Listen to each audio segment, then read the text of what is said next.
오늘의 주요 뉴스입니다. 이스라엘과 팔레스타인 무장정파 하마스가 휴전협정 1단계에 전격 합의하면서 인질 석방과 단계적 철군이 진행될 것으로 보입니다.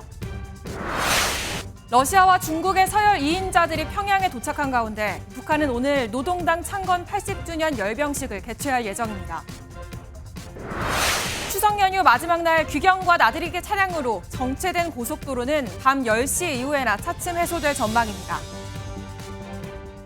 시청자 여러분 안녕하십니까? 가자 지구의 평화가 다시 찾아올까요? 이스라엘과 팔레스타인 무장정파 하마스가 휴전협정 1단계 전격 합의했습니다. 인질을 석방하고 군대 철수를 예고했습니다. 트럼프 대통령은 매우 위대한 날이라고 자평했습니다. 먼저 이한나 기자가 보도합니다. 연설 중인 트럼프 미국 대통령에게 루비오 국무장관이 다급히 쪽지 한 장을 건네고 귓속말을 합니다. The Secretary of State saying that we're very close to a deal in the Middle East. 지난 6일부터 이집트에서 진행되고 있는 가자 휴전 협상 상황을 보고받은 건데 트럼프 대통령은 같은 날 SNS를 통해 이스라엘과 하마스가 휴전 1단계에 서명했다며 휴전 합의를 공식화했습니다. 자신이 제시한 가자 평화 구상 총 3단계 가운데 1단계에 우선적으로 합의했다는 겁니다. 1단계 합의에는 하마스가 모든 인질을 석방하고 이스라엘이 군대를 철수하는 것이 포함된 것으로 전해졌습니다. 인질 석방과 이스라엘군 철수가 끝나는 대로 하마스는 무장을 해제하고 폐허가 된 가자 지구는 중재국의 감시하에 다시 건설하는 수순을 밟게 됩니다. 이스라엘은 조속히 내각회의를 소집해 1단계 합의를 이행하겠다고 밝혔습니다. 하마스는 휴전을 환영하면서도 이스라엘이 합의된 내용을 미루거나 회피하는 것을 허용해서는 안 된다고 촉구했습니다. 주요 외신들은 빠르면 11일쯤 이스라엘 인질 20명과 팔레스타인 수감자 약 2,000명의 교환이 이뤄질 것이라고 전망했습니다. 트럼프 대통령은 이번 주말 이집트를 직접 방문해 가자지구 종전 협상을 최종 마무리 지을 것으로 보입니다. MBN 뉴스 이한나입니다. 이제 정말 전쟁을 끝낼 수 있을까요? 2년 전 하마스의 기습 공격으로 시작된 가자 지구 전쟁, 그 시간을 되돌아봤습니다. 정치훈 기자입니다. 가자 지구에서 미사일 5,000발이 날아오릅니다. 2년 전 하마스가 이스라엘을 공격하면서 전쟁은 시작됩니다.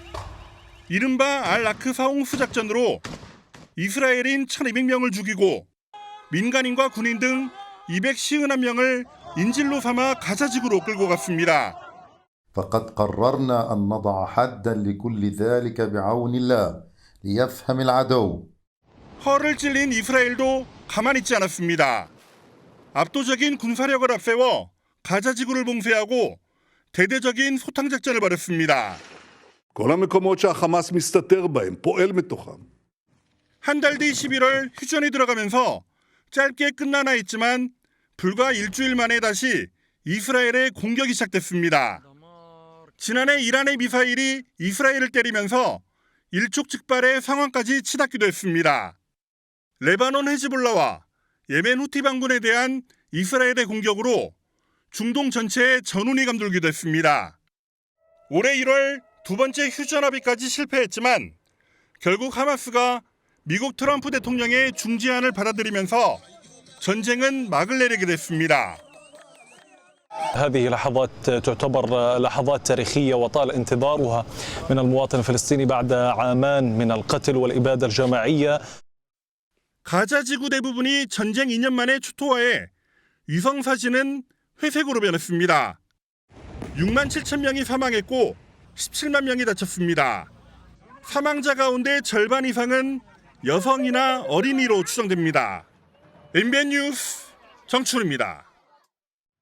이처럼 휴전을 앞둔 혼란스러운 상황 속에서 우리 국민이 탑승한 선박이 가자 지구에 접근하다 이스라엘군에 납포됐습니다. 이들은 사막 한가운데 위치한 교도소로 이송 중인 것으로 전해졌습니다. 이재명 대통령은 석방에 총력을 기울이겠다고 밝혔습니다. 전민석 기자가 보도합니다. 저는 모든 동지들, 친구들, 가족들에게 대한민국 정부의 압력을 강하여 제 즉각적인 석방을 요구해 주시기를 호소합니다. 이스라엘 군인에 납포되기 직전 한국인 평화운동가 김하연, 활동명 해초 씨가 촬영한 영상입니다. 김 씨가 탄 요트 알라알 나자르호를 포함한 1000개의 메들린 선단 소속 배 11척이 현지 시간 어제 새벽 공해상에서 납포됐습니다. 지난달 29일 이탈리아 카타니아를 출항한 배에는 가자 주민에게 전달할 의약품과 구호 물품이 실려 있었습니다. 이스라엘은 이들의 항해를 합법적인 해상 봉쇄를 불법적으로 깨려는 시도로 규정했습니다. 현재 김 씨를 비롯해 납포된 평화운동가 145명은 이스라엘 남부 네게브 사막의 크치오트 교도소로 이송 중이라고 현지 변호인단이 전했습니다. 김 씨와 직접 연락은 닿지 않아 건강 등의 구체적인 상태는 확인되지 않고 있습니다. 자진 출국을 선택하면 이틀에서 사흘, 추방을 선택하면 일주일쯤 뒤 석방될 것으로 추정됩니다. 자기는 아직 결정하지 못했다라고 얘기를 들었습니다. 본인들의 의사와는 반해서 출국당했다라는 것을 기록으로 남기고 싶어하는 것 같습니다. 이재명 대통령은 우리 국민의 안전 확보, 신속 석방, 조기 귀국을 위해 국가 외교 역량을 최대한 투입하라고 지시했습니다. MBN 뉴스 전민석입니다. 북한이 노동당 창건 80주년을 맞아 이르면 오늘 밤 대규모 열병식을 거행합니다. 중국과 러시아 모두 권력 서열 2인자가 열병식 참석을 위해 평양에 도착했습니다. 주석단엔 김정은 위원장 중심으로 양측의 중국과 러시아의 2인자가 나란히 서게 됩니다. 먼저 한범수 기자가 보도합니다. 러시아의 2인자 드미트리 메드베데프 국가안보회의 부의장이 북한 노동당 창건 80주년을 앞두고 평양에 도착했습니다. 메드베데프는 과거 대통령을 역임한 인물로 지금도 푸틴 대통령의 최측근으로 분류됩니다. 2년 전 행사에선 쇼이구 당시 국방장관이 모습을 드러냈는데 북러 밀착이 심화하면서 이번엔 참석자의 체급이 높아졌습니다.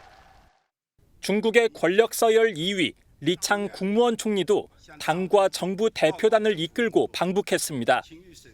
메드베데프와 리창 두 사람 모두 북한 김정은 국무위원장과 함께 주석단에 올라 이르면 오늘 밤 열리는 열병식을 참관할 것으로 보입니다. 지난달 베이징天安門에서 뭉쳤던 북중러 3국이 평양으로 무대를 바꿔 한 달 남짓 만에 다시 연대를 과시하는 겁니다. 고립에서 단순히 벗어나는 게 아니라 오히려 반서방 또는 반미 연대를 주도하는 국가로서의 위상이 이제 보여지는 거고, 이번 열병식에는 이례적으로 베트남의 권력 1순위 또럼 공산당 서기장도 참석할 예정입니다. 베트남은 서방 세계와 우호적인 관계를 맺고 있지만 중국, 북한 등과 마찬가지로 공산당 일당 독재를 유지하고 있다는 점에서 교감이 이뤄진 것으로 보입니다. MBN 뉴스 한범수입니다. 열병식을 앞두고 김정은 북한 국무위원장은 간부들 기강 잡기에 나섰습니다. 모든 게 간부들에게 달려있다며 당 권위를 훼손하는 행위를 색출해 제거하겠다고 경고했습니다. 그 의미를 주진희 기자가 전해드립니다.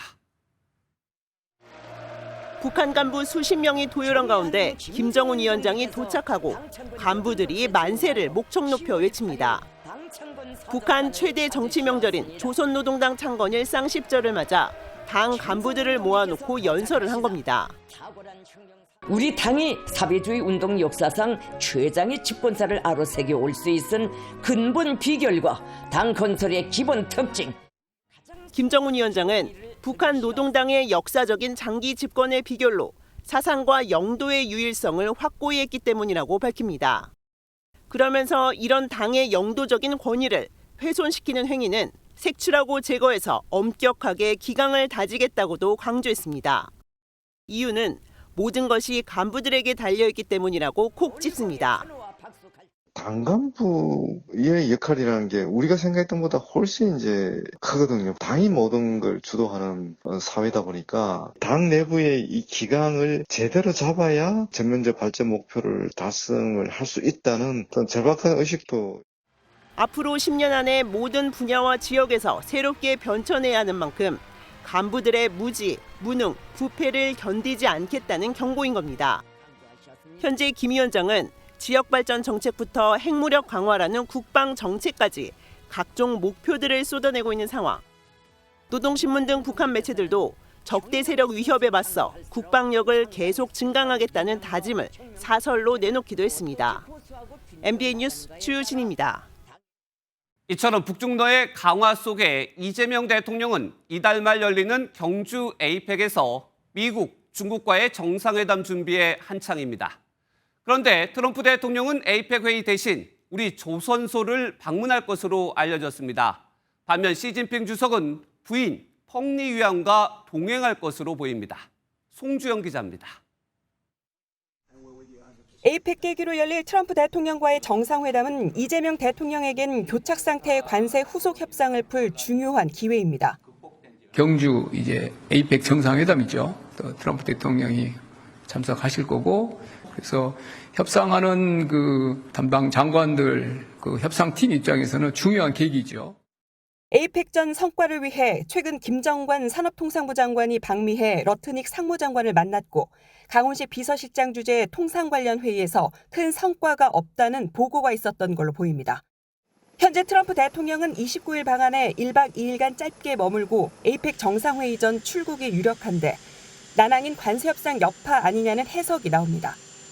이런 가운데 정부는 마스가 프로젝트에 의지가 있는 트럼프 대통령 방한 기간 국내 조선소 방문 일정을 조율 중인 것으로 알려졌습니다.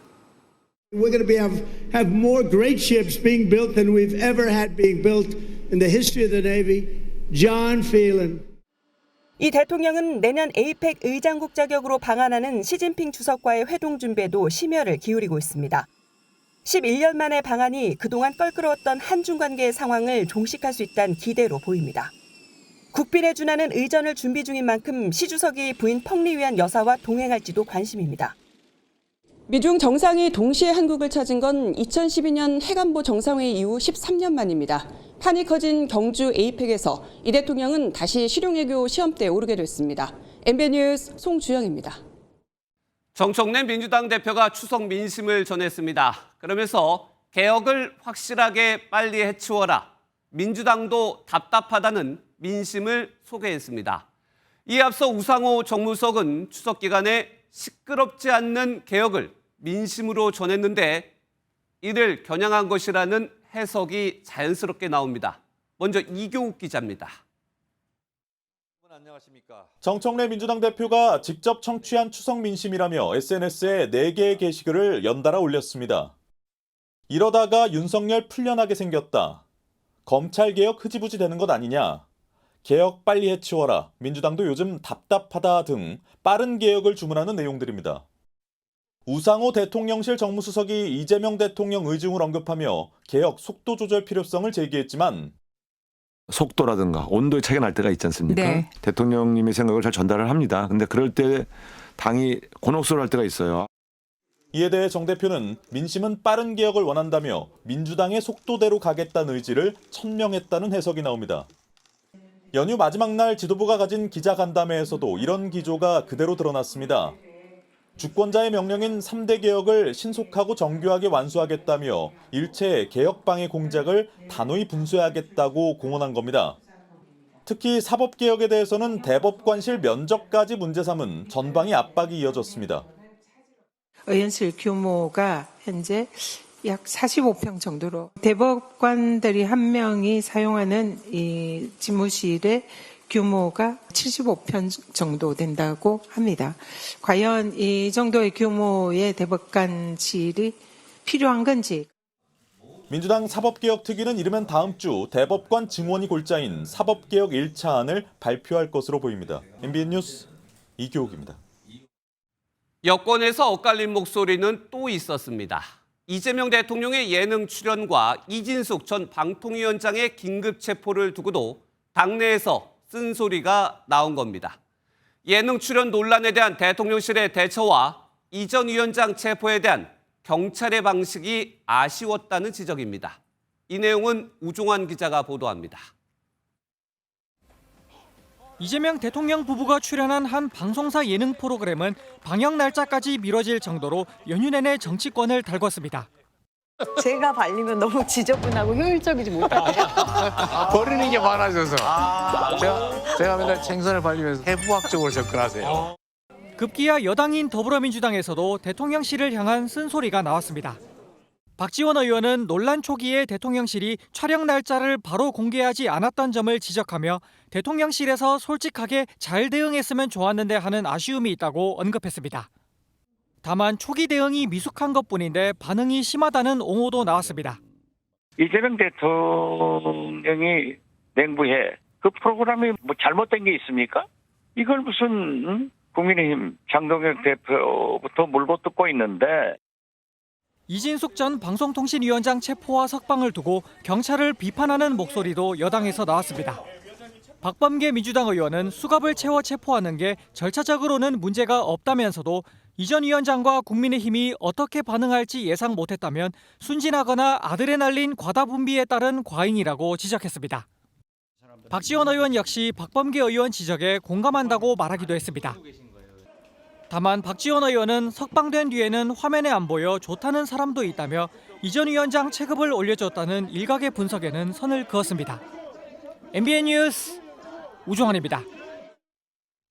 추석 연휴가 지나고 다음 주부턴 이재명 정부를 감시하는 첫 국정감사가 시작됩니다. 하지만 정책보다는 증인을 두고 국정감사 시작 전부터 신경전입니다.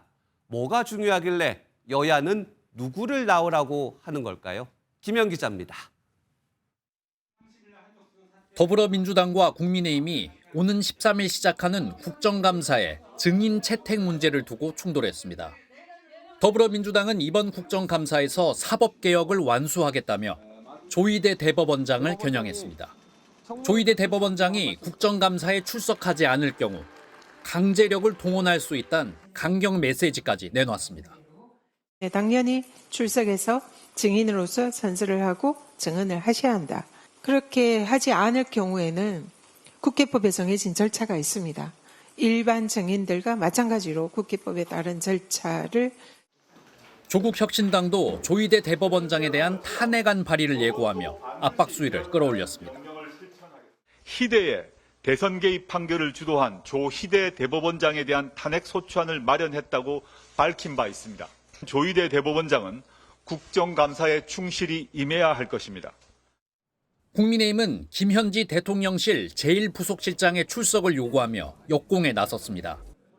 대통령실 인사와 예산을 총괄한 김현지 부속실장에게 국정 운영의 책임을 물으면서 이번 보직 변경이 국감 회피용이 아니었냐는 의혹 등을 전면에 내세우려는 전략으로 보입니다.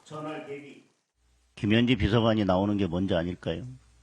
김현지 비서관을 출석시키는 것이 국민들이 무엇보다 지금 바라는 일이라는 것을 말씀드리겠습니다. 또 국민의힘은 민주당이 요구하고 있는 국정감사 중 본회의 개최에 대해서도 합의가 우선이란 입장을 유지하고 있어 여야의 신경전은 계속될 전망입니다. MBN 뉴스 김현입니다. 추석 연휴가 오늘로 마지막 날입니다. 매번 그렇지만 연휴 끝나고 민심의 평가, 여야가 다릅니다. 이번 추석 민심, 밥상 키워드를 중심으로 이권열 기자와 민심 살펴보겠습니다. 이 기자, 네. 첫 번째 키워드 한번 볼까요? 네. 이진숙. 네네. 그러니까 이진숙 전 방통위원장이 연휴 전날에 체포됐다가 연휴 때 네네. 풀려났어요. 네네. 국민의힘은 어떻게 평가하고 있습니까? 네, 국민의힘에서는 현재 상황이 나쁘지 않다 이렇게 보는 분위기가 있습니다. 네. 앞으로 대통령실로 타깃을 옮겨 공세를 이어갈 전망입니다. 장관급 인사에 대한 체포영장이었던 만큼 경찰과 대통령실이 미리 협의했을 것이라는 겁니다. 경찰과 검찰이 대통령실과 통상적인 절차에 따라서 협의를 했는지, 그리고 대통령실은 무엇라고 했는지. 국민의힘은 이처럼 공격을 하고 있는데 민주당 입장에서는 오히려 이진숙 전 방통위원장이 나오게 되면서 체급을 키워줬다 이런 얘기도 나와요. 네, 그렇습니다. 이 전 위원장은 내년 지방선거에 대구시장으로 출마할 수 있다는 전망이 나오는데요. 그러다 보니 결과적으로 체포 과정이 이 전 위원장을 도와준 셈이란 말도 나옵니다. 어허. 민주당 박균택 의원은 한 라디오 방송에서 이 전 위원장을 가리켜 체급이 아무리 올라간들 그냥 시끄러울 뿐인 것이지 본인이 원하는 정치적 목적을 달성하기는 어려울 것이라고 밝혔습니다. 경찰은 추석 연휴가 끝나는 대로 이 전 위원장에 대한 3차 조사 일정을 해볼 예정인데 논란은 당분간 이어질 전망입니다. 네, 두 번째 키워드도 한번 볼까요? 예능 출연. 이진숙 전 위원장 못지않게 추석 내내 논란이 됐었죠? 네네. 민주당에서 어떤 반응을 보였습니까? 네, 민주당 의원들에게 좀 직접 물어봤습니다. 그랬더니 반응은 대체로 두 가지입니다. 우선 국민의힘 의원들의 반발이 결과적으로 프로그램 홍보에 도움이 됐다는 겁니다. 또 하나는 국민의힘이 사소한 일로 트집을 잡는다. 해도 너무한다는 반응이었습니다. 지역적인 그런 진흙탕 싸움에 더 이상 말리고 싶은 생각이 없습니다. 국민의힘도 이제 그만하면 족한 줄 아시고.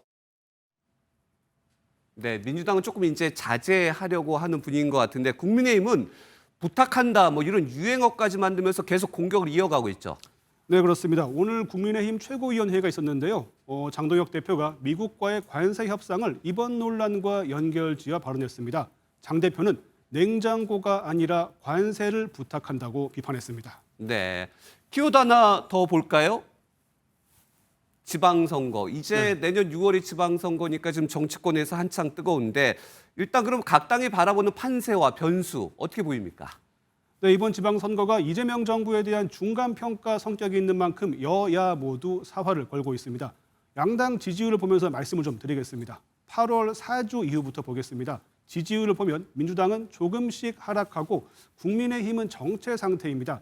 민주당의 강성 드라이브가 오히려 지지율을 깎아먹는 원인일 수 있다는 분석이 나옵니다. 대통령실에서 속도 조절론이 한 번씩 언급되는 배경도 이 지지율과 관련이 있다는 시각도 있습니다. 네. 하지만 정청래 대표는 개혁 속도를 늦추면 집토끼마저 잃어버릴 수 있다는 우려를 하는 것으로 전해집니다. 민주당 핵심 관계자에게 물어봤습니다. 그랬더니 과거 열린우리당이 국가보안법 폐지 등을 추진하다가 무산됐는데 이후 열린우리당이 침체기를 겪었고 그 기억이 정 대표에게 남아있다고 합니다. 지방선거 시점까지 대통령실과 민주당이 어떤 2인 3각 경기를 펼칠지가 관전 포인트입니다. 국민의힘 지지율 정체는 중도층 외면에 따른 것이란 해석이 나옵니다. 외연을 확장하는 전략이 필요합니다. 최근 국민의힘 행보 역시 이와 무관하지 않아 보이는데요. 장동혁 대표는 추석 인사 영상에서 민생정당, 정책정당을 강조했습니다. 대여전선도 국회로 좀 좁히는 분위기입니다. 대규모 집회 대신 일단 이번 국정감사를 최대한 활용한다는 전략입니다. 중도층 확장 전략 얼마나 먹혀들지 앞으로 좀 지켜봐야 할 것 같습니다. 네, 이제 추석 연휴가 끝나고 여야 모두 민심을 어떻게 잘 반영하는지 지켜보겠습니다. 이건열 기자였습니다. 예, 어느덧 연휴 마지막 날입니다. 막판 귀경 차량이 몰린 탓에 아직 도로 위에 계신 분들도 많을 텐데요. 서울요금소 나가 있는 취재계좌 연결해 자세한 고속도로 상황 알아보겠습니다. 예, 이승훈 기자, 지금 뒤로 보이는 차량들이 있는데 아직 막히는 구간이 있나요? 네, 제 뒤를 보면 서울요금소 앞엔 차들이 쌩쌩 통과하는 모습을 보실 수 있는데요. 하지만 지금도 서울로 향하는 차들이 일부 몰리면서 몇몇 구간에서는 정체를 빚고 있습니다. 추석 연휴 마지막 날인 오늘 막판 귀경 차량과 나들이 차량이 몰리면서 고속도로 정체는 오후 4시쯤 절정에 달했습니다. 현재 고속도로 주요 구간 폐쇄회로 화면으로 함께 보시겠습니다. 먼저 경부고속도로 안성분기점 서울 방향은 정체로 서행하는 모습이 보이고요. 다음 서해안고속도로 서평택 분기점 부근도 차량들이 거북이 주행하고 있습니다. 지금 고향에서 출발하시면 서울요금소 기준으로 부산에서는 4시간 반, 목포에선 4시간 20분, 강릉에서는 3시간 10분이 걸릴 것으로 예상됩니다. 고속도로 정체는 밤 10시가 돼야 서서히 풀릴 것으로 보이고요. 자정을 넘기면 완전히 해소될 것으로 예상됩니다. 지금까지 경부고속도로 서울요금소에서 MBN 뉴스 이승훈입니다.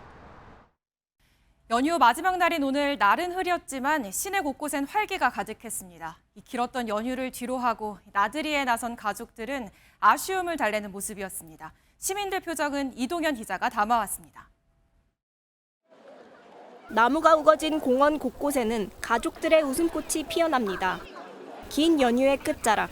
아쉬움은 남지만 나들이객들은 그래도 여유로운 모습입니다. 삼촌이랑 엄마랑 다 같이 나들이 왔는데 놀이동산도 가고 동물원도 같이 가서 좋아했어요. 연휴 끝나서 아쉬운데 친구들 다시 만나가지고 좋아해요. 친정 집에 서울 창동에 방문을 했고요. 그리고 이제 마지막 연휴여서 아이들과 함께 어린이 대공원에 아이들과 함께 즐기려고 친정엄마랑 가족과 함께 나들이 나왔습니다. 흐린 날씨 속에 다소 쌀쌀했지만 한가위 축제가 한 주 내내 이어진 남산골 한옥마을도 많은 시민들이 찾아 나들이를 즐겼습니다.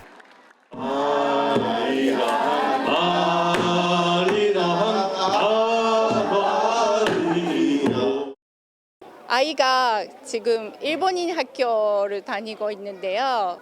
한국 정통 문화를 보여주고 싶어서 가족끼리 다 같이 놀러 왔습니다. 시민들은 유독 길었던 이번 연휴를 끝까지 만끽하면서 아쉬운 마음을 달랬습니다. MBN 뉴스 이동현입니다. 오늘 쉬는 이유는 10월 9일 한글날이기 때문이죠. 많은 분들이 보시는 유튜브나 글로벌 패션 브랜드 자라도 오늘만큼은 이렇게 한글 로고로 이용자들을 맞았습니다. 오늘 곳곳에선 한글의 멋을 알리는 행사들도 잇따랐는데요. 안정모 기자가 보도합니다. 서울 광화문 광장 한편이 푸른색으로 물들었습니다. 한글날을 맞아 한글 쓰기 대회에 참여한 시민들은 두루마기를 갖춰 입고 제각각 준비한 한글 문구를 써내려갔습니다. 이번 대회를 앞두고 2주간 맹연습한 태은 양도 행여나 글씨가 흐트러질까 한 글자 집중합니다. 한글은 마음을 전하는 아주 소중한 그런 글이라는 거를 적었습니다. 이왕 냈으니까 상은 받아보고 싶은. 외국인의 한글 사랑은 우리나라 사람 못지않습니다. 되게 단순하면서 아름다워요. 만약에 브러쉬 꽉 쓰면 힘이 이렇게 나고 천천히 쓰면 그러면 조금 더 날아가는 것처럼 흘림체 하는 것처럼. 한글의 아름다움을 알리기 위한 노력도 곳곳에서 이어졌습니다. 그룹 블랙핑크 멤버 제니는 자신이 직접 제작에 참여한 새로운 한글 글꼴 젠 세리프를 공개했습니다. 젠 세리프는 서양의 전통 서체와 한글을 결합한 게 특징인데 소속사 공식 홈페이지에서 무료로 내려받을 수 있습니다. 삼성전자는 미국 주요 대학교에서 한글의 아름다움과 가치를 알리는 한글 트럭 프로젝트를 진행했습니다. 한글 트럭에는 설치미술가인 강익준 작가의 한글 큐브를 활용해 트럭 전면을 대형 예술 작품으로 만들어 전시됐습니다. MBN 뉴스 안정모입니다. 2023년 윤석열 정부 당시 한일 재계가 함께 만든 재단이 있습니다. 강제동원 피해자 배상을 원치 않았던 일본 가해 기업들의 기금 참여를 유도하려고 설립된 건데요.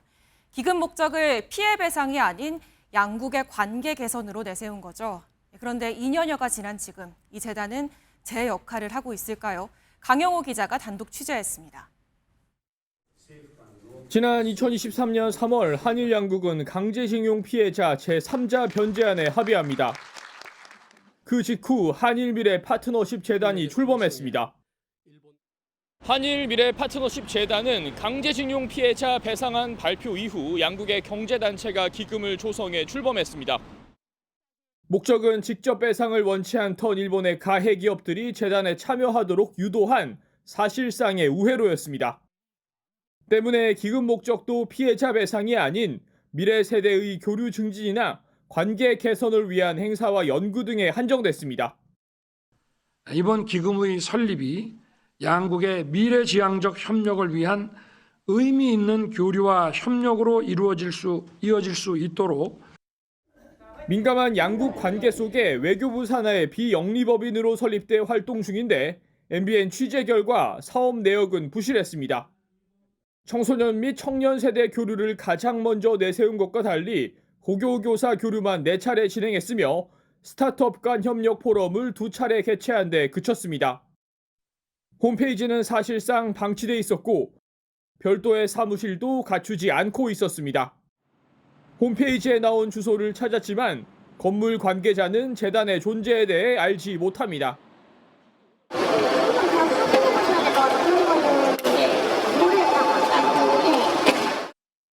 전범 피고 기업들의 참여를 유도하기 위한 것으로 보입니다. 철저하게 관리 감독해야 되는데 외교부가 이를 방치하고 있는 것은 분명히 잘못된 것입니다. 재단을 관리 감독하는 외교부는 올해는 양국 간 공동 연구를 진행해 결과를 연내에 발표할 예정이라며 분야별 교류를 활성화하겠다고 밝혔습니다. MBN 뉴스 강영호입니다. 암컷 떼개는 잡으면 다 불법입니다. 알을 많이 낳아야 어획량이 늘기 때문에 잡혀도 다시 바다로 돌려보내야 하는데요. 그런데 이렇게 집안 수족관에 암컷 떼개 수천 마리를 보관한 선장이 경찰에 붙잡혔습니다. 떼개 씨가 마르면 비싸질 수밖에 없겠죠. 심우영 기자입니다. 가정집 안에 있는 창고를 열자 커다란 수족관이 나옵니다. 수족관 안에는 포획이 금지된 암컷 떼개가 가득합니다.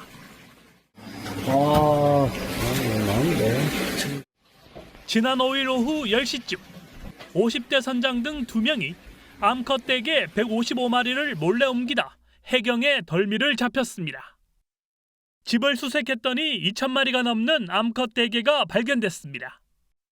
알을 품은 배 모양이 호빵을 닮아 빵깨로 불리는 암컷 떼개는 어족자원 보호를 위해 포획 자체가 금지된 개체입니다. 어선이 암컷 떼개를 잡으면 곧바로 방류해야 하지만 돈을 벌려고 불법 포획해 몰래 유통한 겁니다. 통발로 일단 잡아 올라오면은 이제 암컷 떼개는 피가 나거든요. 치수미달 같은 경우도 바로 길이 재가지고 바로 방류시키는 걸로. 한 마리당 10만 마리의 알을 품고 있어 암컷 떼개를 불법 포획하면 바다에는 씨가 마를 수밖에 없습니다. 실제 동해안 떼개 어획량은 2007년 4,800톤에서 2023년 2,063톤으로 급감했습니다. 떼개 값이 천정부지로 치솟은 이유입니다. 암컷 떼개를 포획 유통하다 적발되면 2년 이하의 징역 또는 2천만 원 이하의 벌금형에 처해집니다. MBN 뉴스 심호영입니다. 사건 사고도 이어졌습니다. 충남 천안과 아산 일대에서 난폭 운전을 하던 폭주족들이 경찰에 적발됐고요. 태안 바닷가에선 한밤중 해루지를 나갔다 4명이 고립되는 사고도 있었습니다. 노승환 기자입니다. 단속 경찰차들이 서 있는데도 오토바이 운전자들이 버젓이 고개 운전을 하며 지나갑니다. 요란한 굉음을 내며 연달아 교차로를 질주합니다. 오늘 새벽 충남경찰청이 한글날을 맞아 충남 천안과 아산 일대에서 폭주족 단속을 벌여 55건의 불법 행위를 단속했습니다. 해경 경비정이 한 레저보트를 맹렬하게 쫓아갑니다.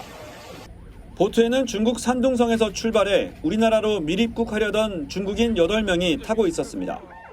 일부는 바다로 뛰어내려 도망치려 했지만 결국 모두 검거됐고 일자리를 찾으러 왔다는 이들은 전원 구속됐습니다.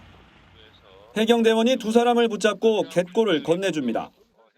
요구조차 건너오는 너비는 약 5m 정도로 2사람은 한밤중에 해루지를 나갔다가 갯골에 고립된 것으로 확인됐습니다. 충남 태안의 한 갯바위에서도 30대 남성 2명이 밤낚시를 하다 밀물에 고립됐고 해경이 출동해 구조했습니다. MBN 뉴스 노승환입니다. 지난 대선에 출마했던 권영국 정의당 대표가 최근 법원에서 징역형 집행유예를 선고받은 것으로 확인됐습니다. 지난 2015년 집회에서 경찰관을 폭행한 혐의로 재판을 받아왔는데 사건 발생 10년이 지난 최근에서야 1심 선고가 나온 겁니다. 이시열 기자가 보도합니다. 지난 21대 대통령 선거에 민주노동당 후보로 출마했던 권영국 정의당 대표. 저 권영국 차별 없는 나라, 새로운 평등한 대한민국을 만들겠습니다. 권 대표가 지난달 9일 서울중앙지법에서 징역 6개월에 집행유예 1년을 선고받은 사실이 뒤늦게 알려졌습니다. 지난 2015년 박근혜 정부 노동개혁안에 반발해 열린 집회에서 차량 운행을 방해하고 경찰관을 폭행한 혐의로 재판을 받아온 지 10년 만입니다. 권 대표는 재판 과정에서 부당한 시위 진압에 항의하던 중 발생한 일이라며 최루액을 막으려 팔을 흔들다가 경찰관의 머리 부분에 손이 닿은 것이라고 주장했습니다. 하지만 재판부는 권 대표가 경찰관을 폭행한 사실을 인정했습니다. 재판부는 집회 시위는 법 질서와 시민들의 자유를 침해하고 위협하면서까지 누릴 수 있는 절대 권리가 아니다라고 밝혔습니다. 다만 폭행의 정도와 결과가 중하지 않은 점 등을 고려해 양형을 정했다고 설명했습니다. 이대로 형이 확정된다면 공직선거법에 따라 권 대표는 다음 대선에 나갈 수 없게 됩니다. MBN 뉴스 이시열입니다. 일본이 노벨 생리의학상에 이어 화학상까지 올해에만 2명의 수상자를 배출하면서 그야말로 열도가 들썩이고 있습니다. 아직 기초 과학 분야 수상자는 단 1명도 없는 우리나라는 부러움과 걱정이 섞인 목소리가 나옵니다. 정설민 기자가 보도합니다. 기후 위기를 극복할 열쇠로 주목받는 금속 유기 골격체를 개발한 공로로 올해 노벨 화학상 주인공이 된 3인방. 이 가운데 한 명은 이미 오래전부터 세계적인 주목을 받아온 기타가와 스스무 일본 교토대 교수입니다. 新しいことをするチャレンジですね。これは非常に科学者にとって醍醐味でして。 앞서 사카구치 시몬 오사카대 교수의 생리의학상 수상에 이어 일본은 올해 2명의 노벨상을 배출했는데 10년 만입니다. 또 30번째 일본인 노벨상 수상자가 나오면서 일본 열도는 말 그대로 환호하고 있습니다. 日本人が5、6年ぶりにこういう分野で取れたってことで、やっぱ多くのその国民とか、自分自身含めて 이시바 시게루 총리는 일본 연구력의 탁월함이 평가받았다며 국민에게 용기를 줄 것이라고 밝혔습니다. 반면 우리나라에서는 부러움과 걱정 섞인 목소리가 나오고 있습니다. 일본이 지금까지 과학 분야에서만 27명의 노벨상 수상자를 배출한 반면 우리나라는 단 1명도 없습니다. 기초과학 연구에 대한 투자 부족이 가장 큰 이유로 꼽힙니다. 일본은 100년이 훨씬 넘는 기초과학 연구의 역사를 가지고 있고요. 우리는 이제 한 20년 됐습니다. 우리나라는 지난 2000년 김대중 전 대통령의 평화상과 지난해 한강 작가의 문학상이 노벨상의 전부입니다. MBN 뉴스 정세민입니다.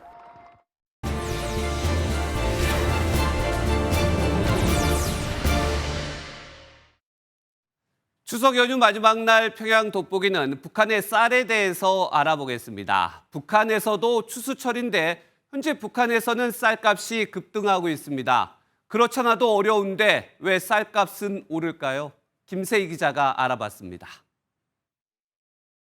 북한 주민 일가족이 인공기를 들고 금빛으로 물든 논을 가리키며 웃습니다. 밀짚 모자를 쓴 주민들은 드론을 띄워 벼의 모습을 살펴보며 웃기도 합니다. 추수철을 맞아 북한은 성공적인 쌀 작황을 홍보하고 있는데 사진의 웃음과 대비되는 건 천정부지로 올라가는 북한 내 쌀값입니다. 북한에 2만 원 넘었어요. 지금 계속 2만 원에서 조금씩 계속 올라가고 있죠. 지난 6월 이미 1kg당 쌀값은 북한 돈 10,000원을 넘었습니다. 한 북한 이탈 주민은 햇감자가 나올 시기라 쌀 가격이 내려가는 시기였는데 오히려 올라 북한 주민들이 놀랐다고 전했습니다.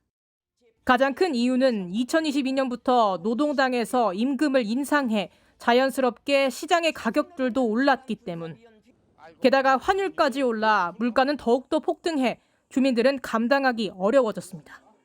물가가 너무 올랐기 때문에 내가 가지고 있는 구매력 수준 이걸 놓고 봤을 때 주민들이 삶이 어려워지고 있다는 거죠. 월급이 올랐지만 월급을 받지 못하는 경우도 많아 주민 생활이 안정화되는데 더 어려워졌다는 분석입니다. MBN 뉴스 김세희입니다. 소백산에 방사한 1급 멸종 위기 생물 붉은 여우가 잘 지내는 것으로 보입니다. 국립공원이 추석을 맞아 여우가 새끼를 보듬는 희귀한 영상도 공개했는데요. 김민수 기자가 전해드립니다. 새끼 고라니를 노리던 담비가 나무를 타고 내려옵니다. 그 순간 어미 고라니가 담비를 저 멀리 쫓아버립니다. 홀로 떨어져 있었다면 담비에게 잡아먹힐 운명이었습니다. 이런 어미의 보살핌 속에 국립공원의 새끼 야생동물들은 건강하게 자라고 있었습니다. 고지대 암벽, 어미 옆에 자리 잡은 사냥은 얼굴을 비비며 애교를 부립니다. 어미 여우가 새끼 12마리를 양육하는 희귀한 장면도 공개됐습니다. 성체 여우가 1년에 평균 4마리 정도 새끼를 낳는 만큼 평균을 훌쩍 넘는 개체수입니다. 왕성한 새끼들에게 둘러싸인 어미 여우는 도와달라는 듯 잠시 카메라를 쳐다보기도 합니다. 인근의 과수원에 굴을 파고 양육하는 모습도 확인됐습니다. 2012년 복원 사업을 시작한 여우는 어느새 생태계의 일원으로 자리 잡았습니다. 아기에게 온 마음을 다해 사랑을 쏟는 어미처럼 국립공원의 생태적 가치를 지켜 나가겠습니다. 국립공원이 안정적인 서식처가 된 건데 여전히 불법 설치되고 있는 덫은 야생동물들에게 큰 위협이 되고 있습니다. 2012년 이후 불법적으로 설치한 올무나 농약 중독으로 목숨을 잃은 여우만 37마리로 전체 폐사 원인의 30%에 달합니다. 국립공원공단은 불법 덫 제거 사업을 매년 시행하는 한편 밀렵에 대한 단속도 이어갈 방침입니다. MBN 뉴스 김민수입니다. 한강벨트를 중심으로 아파트값이 계속 오르면서 정부가 추가 부동산 대책을 검토 중입니다. 보유세 강화 방안이 포함될 가능성이 거론되는데 연휴가 끝나면 또 한 번의 부동산 대책이 나올지 주목됩니다. 홍지호 기자의 보도입니다. 서울 마포구의 한 대단지 아파트입니다. 최근 전용 면적 59제곱미터가 역대 최고가인 22억 원에 거래됐습니다. 같은 면적에 23억 5천만 원으로 올라온 매물도 있습니다. 관심 있게 쳐다보시는 분들은 많으세요. 이러다가 누가 덜컥 사버리면 또 올라갈 수 있죠. 정부가 지난 6월에 이어 9월에도 대대적인 부동산 대책을 내놨지만 서울 아파트값은 계속해서 상승세를 보이고 있습니다. 특히 마포와 성동구 등 한강벨트 지역이 전체 가격 상승을 이끌고 있습니다. 이런 상황에 수도권과 지방 아파트 가격 격차도 17년 만에 최대치로 벌어지면서 정부는 추가 대책을 논의 중입니다. 시세의 69% 수준인 공시가격 현실화율을 높이거나 세금 계산에 적용되는 공시가율을 올리는 방안도 검토하고 있습니다. 비싼 집을 가진 사람에게 세금을 더 물리겠다는 건데 이것만으론 한계가 있다는 지적도 있습니다. 거래 그 가격을 잡기는 쉽지는 않을 겁니다. 세금을 납부하는 것보다 주택가격이 더 많이 오르기 때문에. 이 때문에 조만간 보유세 강화와 더불어 규제 지역 확대까지 포함된 대규모 패키지 대책이 나올 가능성이 제기됩니다. MBN 뉴스 홍지호입니다. 노벨문학상부터 토니상 수상까지 K컬처는 지금 세계가 주목하는 황금기를 맞고 있습니다. 하지만 우리 예술가들이 앞으로도 이 도전과 성장을 이어가려면 장기적인 지원이 필수적인데요. 50년간 든든한 버팀목이 돼주었던 정부의 문화예술진흥기금이 내년이면 고갈될 위기라고 합니다. 심가현 기자입니다. 한국어 소설이 노벨상을 받고 대학로 소극장 뮤지컬이 뉴욕 브로드웨이에서 토니상을 거머쥐기까지. 우리 창작물의 화려한 성과 뒤에는 묵묵한 지원과 투자가 있었습니다. 저희 작품에 투자하는 결정 내리는 게 쉽지 않은 일이었을 텐데 감사드립니다. 대표적인 지원책이 바로 정부가 1973년 시작해 반세기 동안 이어온 문화예술진흥기금입니다. 한강 작가는 1998년 첫 활동 이후 모두 18차례 7,700여만 원을 지원받았고 어쩌면 해피엔딩 역시 2017년 3억 원의 지원으로 세계 무대에 진출할 수 있었습니다. 작년에만 1,600여 건을 지원해온 기금이지만 당장 내년 사업은 불투명합니다. 올해 말 남은 돈은 4억 5천여만 원가량. 내년이면 적자 전환이 불가피해지면서 창작자들의 위기감이 커지고 있습니다. 기금이 웨스트엔드에 진출하는 데 있어서는 큰 마중물이 됐었습니다. 해외 진출이라든지 작품 활동을 하는 데 있어서 조금 위축되지 않을까 싶습니다. 지난 2004년 영화 공연 티켓 매출 일부를 재원으로 삼던 방식이 위헌 판결을 받은 뒤 기금은 구조적 불안정에 시달려왔습니다. 문화체육관광부도 고갈 우려를 인정하며 기재부와 협의해 재원을 확충하겠다고 밝혔지만 뾰족한 해법은 내놓지 못하고 있습니다. 지원을 받으면서 그런 훌륭한 작가가 나왔는데 작가 육성에서도 문제가 생기니까 이거는 우리 문체부 차원에서 빠른 대책이 필요하다고 생각을 합니다. 젊은 한강의 제2의 해피엔딩을 위해선 뒷북 찬사가 아닌 새로운 도전을 지원하는 문화적 안전망이 시급합니다. MBN 뉴스 심가현입니다. 날카로운 창에 결국 철벽 방패를 뚫었습니다. 프로야구 준플레이오프 1차전 타격의 팀 삼성이 마운드의 팀 SSG를 꺾고 플레이오프 진출 확률 85.3%의 고지를 선점했습니다. 신영빈 기자입니다. SSG와 삼성의 준플레이오프 1차전을 앞두고 야구장이 구름 관중으로 가득 찼습니다. 먹을거리와 응원 도구를 잔뜩 챙겨온 팬들의 얼굴엔 설렘과 긴장감이 교차합니다. 랜더스는 가을의 DNA여서 가을 시즌 다 이겨요. SSG 랜더스 정상으로 랜딩 가자! 못했으면 끝까지 발휘해서 지금 이 자리까지 올라왔기 때문에 오늘도 그 저력을 반드시 보여줄 거라고 생각합니다. 삼성 라이온즈 화이팅! 가을바람은 선선했지만 응원팀의 승리를 염원하는 팬들의 열기로 인천 SSG 랜더스필드는 그 어느 때보다 뜨거웠습니다. 준 플레이오프 1차전 승리팀의 플레이오프 진출 확률은 무려 85.3%. 만원 관중의 함성 속 리그 최강의 창 삼성과 철벽방패 SSG의 맞대결은 창의 승리로 끝났습니다. 이재현이 가을 야구 역사상 최초로 1회 초 선두타자 초구 홈런을 터뜨리며 포문을 열었고 3회엔 김영웅이 투런 아치를 그리며 점수차를 벌렸습니다.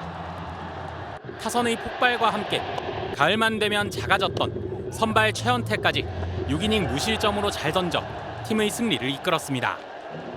잘 못해가지고 좀 죄송하고 미안한 마음이 컸는데 그래도 오늘 잘할 수 있어서 되게 기쁩니다.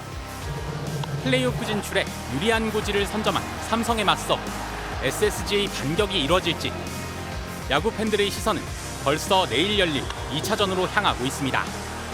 MBN 뉴스 신영빈입니다. 국가정보자원관리원 화재로 중단됐던 온라인 부동산 서류 발급이 재개됩니다.